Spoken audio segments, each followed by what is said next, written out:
I'll just put him right here. Have his claws out. Touching dead things. Oh, that's a good survival rule.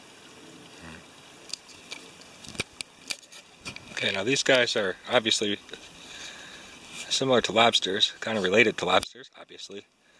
And these antennaria or something like that, they're filled with all these tiny little pits that sense chemicals and food and all that. Okay? Now I don't know what species this is, so I'm not going to say. But look at that bright blue on their claws, on their pincers. And then they have little pincers at the front. Flip them over if you can. Alright, these little ones, these little hands here are similar to pedipalps on a spider. Not those ones, these little ones. Oh, I was trying to get them out. Oh, sorry. They use those for feeding. They break apart the food and put it into their mouth and all that. And then these front legs have claws on them too, see? And they should have, what is it, 5 pairs, right? Yep. 1, 2, 3, 4. 5. 1, 2, 3, 4. Yeah. So lobsters and crayfish have 10 legs. These are adapted pairs, obviously. Now the tail is where they keep their eggs. And then they have all these little things here to bring aerated, oxygenated water across their abdomen. And there's the part that everyone eats. And then when you cook them up, you pull the meat out of the tail and you suck the juice out of the head. And I do. I love the juice. But pretty big specimen. They don't get much bigger than this. So that's pretty impressive. We're not sure what killed it, but we've found several dead ones here. Now some of them clearly have been eaten because they're in pieces. No idea what killed this guy, if it was old age or parasite or what. But look at the length of that, man. Just the body alone, that's 4 inches. Oh no, it's like 3 inches really. It's a strong crayfish. You don't want to get pinched by this guy. And they'll feed on fish and salamanders, larvae, and all that kind of, caddisfly larvae and all that kind of stuff, including each other. They do cannibalize sometimes.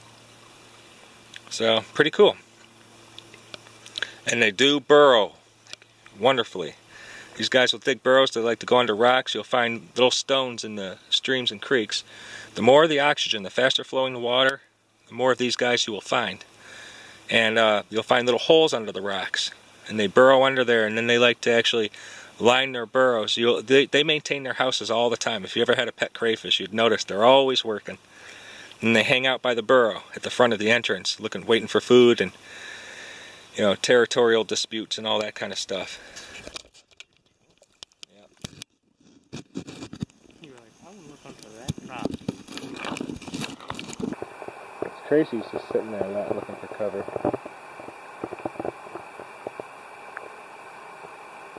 I wonder if he knows his I think he does. I'm sure he does. I'll have to figure out what the territorial range is.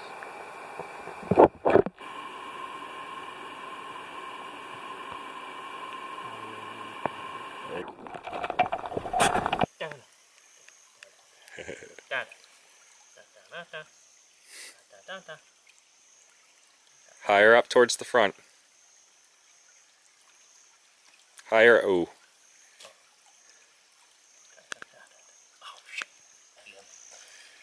If I get pinched, I deserve it. Damn! I didn't even get close that time. No, you didn't.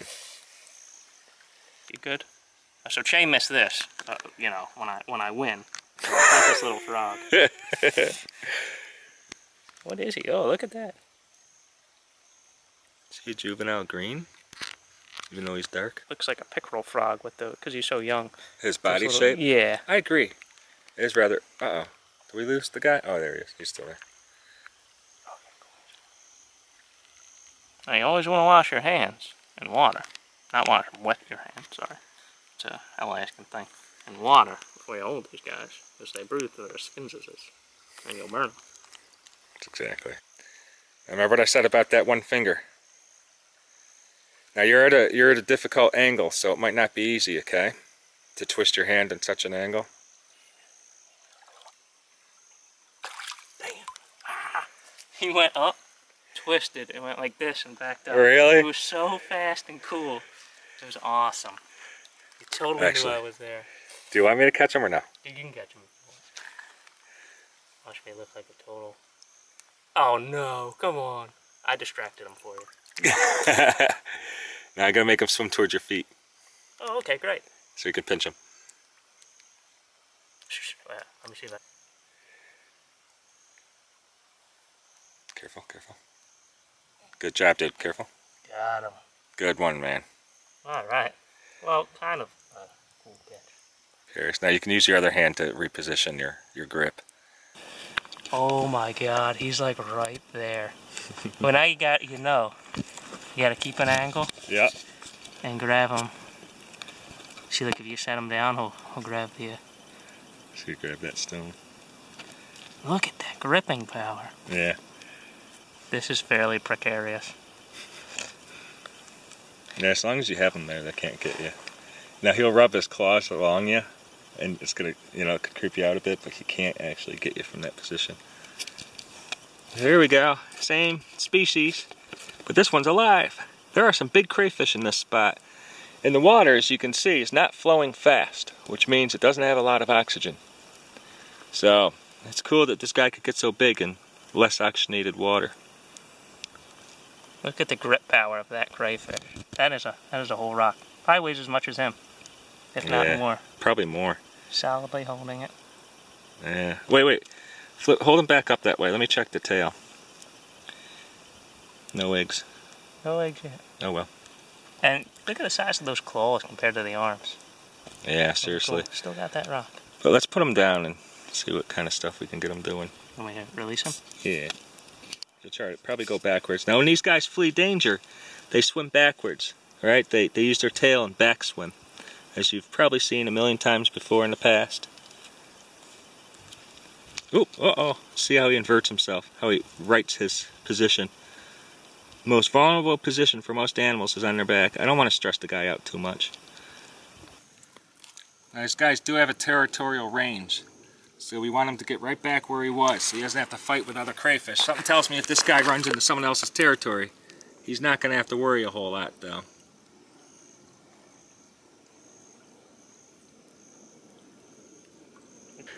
Okay, I'll let you go.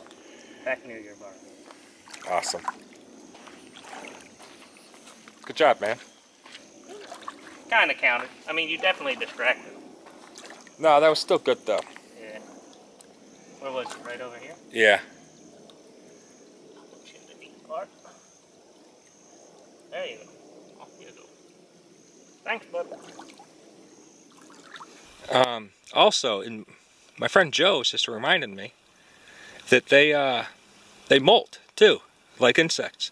You know, these guys will shed their skin. When the skin gets too tight, they pump a liquid through it, shed the skin out, and that's when they're most vulnerable. Anything that sheds its skin, just after it's shed, it's most vulnerable. They're usually a bit more aggressive at that point because they're so vulnerable and fragile. And there's, Joe was telling me that the queen snake loves to feed on crayfish, specifically crayfish who have just molted. Now, I don't know how many freshly molted crayfish there are walking around, but that's a specialized diet in my opinion. Impressive. So, that also tells us that you're going to find them near oxygenated streams. So that's pretty cool. Okay, I guess we're going to turn this guy loose, sort of. Signing out. Let's see if he goes back right where he... Yeah.